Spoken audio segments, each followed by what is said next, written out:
He'll whip us." The poor young man from Grand Rapids licked his dry lips. "How's he gonna know?"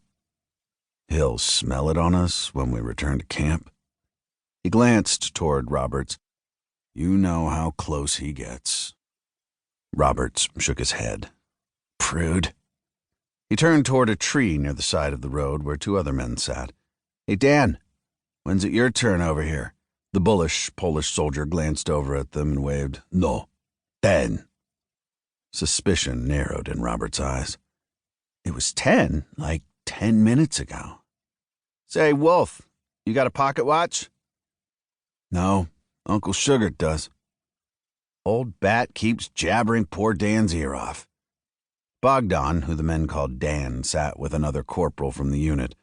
Zachariah Sugart, the aging Quaker abolitionist, warmed himself with a hand-stitched quilt wrapped around his shoulders.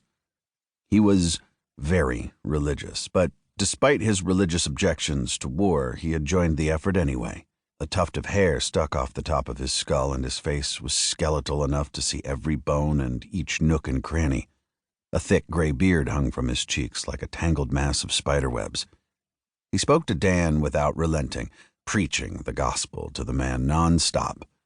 Dan stuck a stick in the fire and nodded every now and then. Wolf was sure he didn't understand a lick of anything the abolitionist preached, but the man humored him. The earth squished beneath Roberts's boots as he shifted.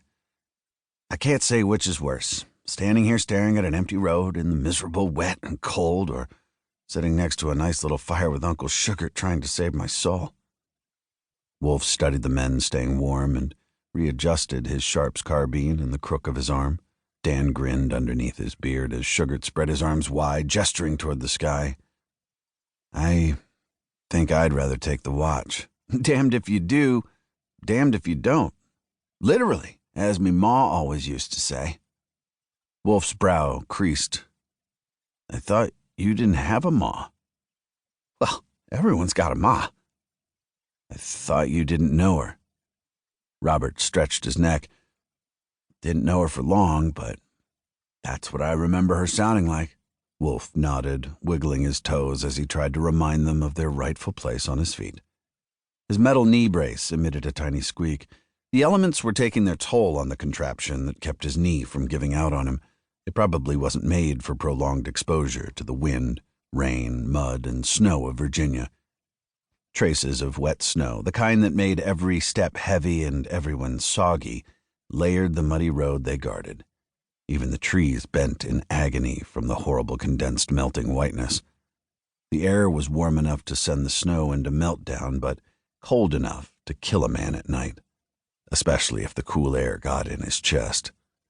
It was the leading killer of men in the winter season, when most of the South's soldiers took leave to go back to their families. "Just a nip," Robert said to himself. He took a small bottle and tipped it back quick. He offered it to Wolf. "You sure?" "Give it over." Wolf upended the bottle, taking a long swig of the whiskey. The alcohol burned all the way into his belly, warming his insides. Everything except his feet. His feet still felt frozen on this wet back-country road.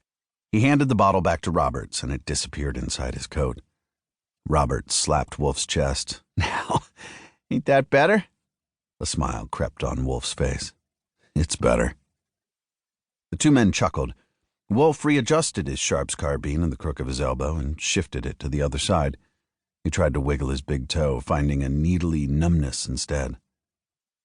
"They say the war will be over by the end of spring."